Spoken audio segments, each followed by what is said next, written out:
Today I'd like to talk to you about my brand logo. Look over here, it's an infinity sign or a horizontal figure eight. It's one of my brand logos. I have an eagle as well as a spiral.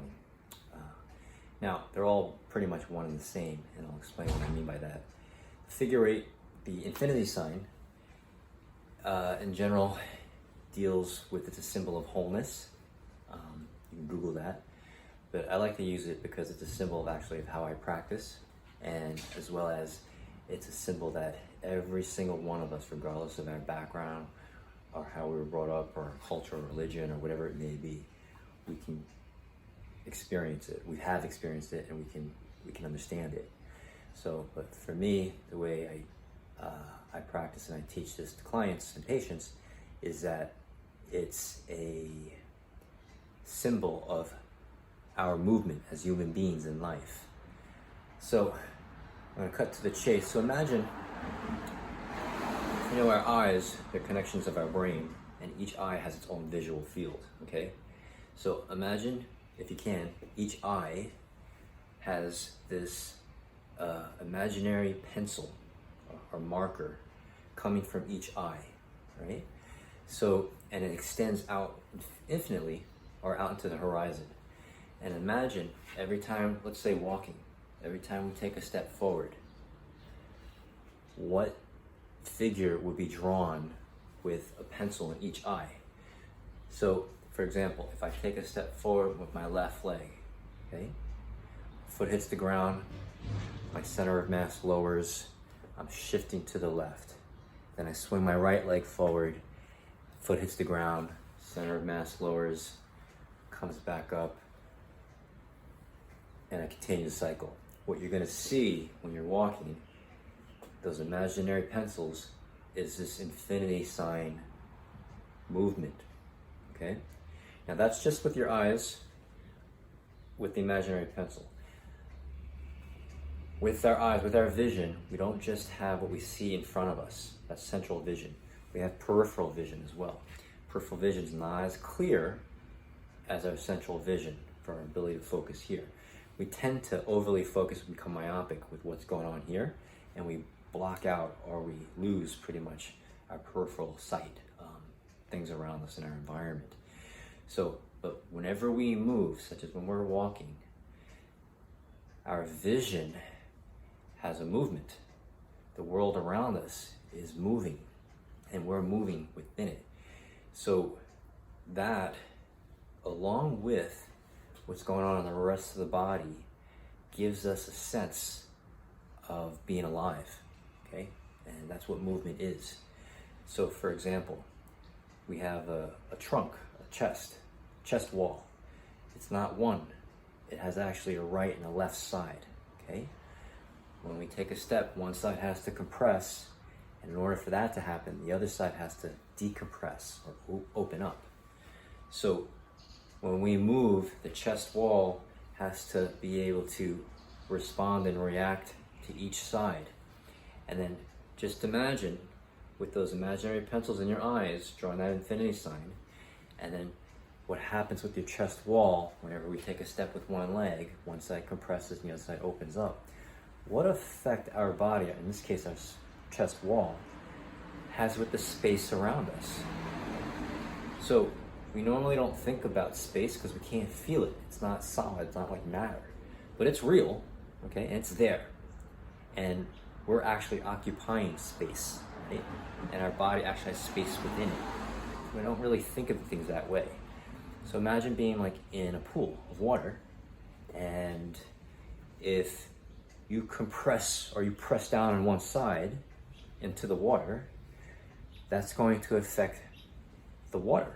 The water is going to come together on one side, and it's going to move away on the other side. Well, same thing happens with our chest wall. When we compress one side of our chest wall and opens up the other side of the chest wall, it's going to bring space to the compressed area, and it's going to push space away in the decompressed area, right? So what I'm getting at, that's the chest wall. Now, you got your vision with its periphery, okay? You've got our chest walls that compresses and decompresses. Now we have these arms that are on top of our chest walls that have to swing, and they swing for a reason, okay? They say economy of energy, efficiency, being efficient, energy expenditure, but what they're really doing is the same thing as what the chest wall and what the eyes are doing. One arm goes forward, one arm goes back. And there's a little rotation there, but we normally don't think of those things. But if you start swinging your arms while you're walking, you'll start to notice, again, there's a little bit of this infinity sign rotation with translation type of movement, okay? So we have our eyes, we have our chest wall, we have our arm swing, and we also have our leg swing. Our leg swing is counter to our arm swing. If you notice, one arm forward, opposite leg forward as well. And again, it's about energy expenditure. But also, we tend to focus too much on what's going on with our legs, okay, when we walk. And we tend to not connect what the leg and actually what the foot feels on the ground with what the eyes, what the chest wall, and what the arms swinging in space. What are they sensing, okay? And in reality, they're all working together. They're all giving information to the brain so that we could have an experience as we navigate through space. But what happens when one of these systems are missing, that creates a compensation or overload on the other systems. And things start to break down, soft tissue start to break down, and wear and tear, and then we start experiencing symptoms, okay? So when you have a foot problem, when you have a lower back problem, when you have a shoulder problem, it's not just a foot problem, it's not just a lower back problem, and it's not just a shoulder problem. It's a navigating through space problem, okay? So I know this is a lot to take in, it's different, but it's another perspective, and it gives you a little bit of a sense of how I practice and how I look at each individual case, each individual's experience, and how they observe through space. And I help create an environment for them to improve their sensory awareness of their ability to navigate through space with this patterning, so to speak. But first, help identifying for them their innate or default or autopilot mode patterning, and then to help them explore and actually play around with other movement patterns that they lost in the use it or lose it because they didn't use it. So help bring it back in a way that's not too threatening or stressful, so that their body starts to rebel against it. So it actually is in a manner that helps bring everything together. And then what usually happens is it wasn't really the foot or the lower back or the shoulder or whatever part of the body they're experiencing symptoms. It was just a limited patterning in a way for them to navigate through space. Right, so I hope this. I don't know what to hope for.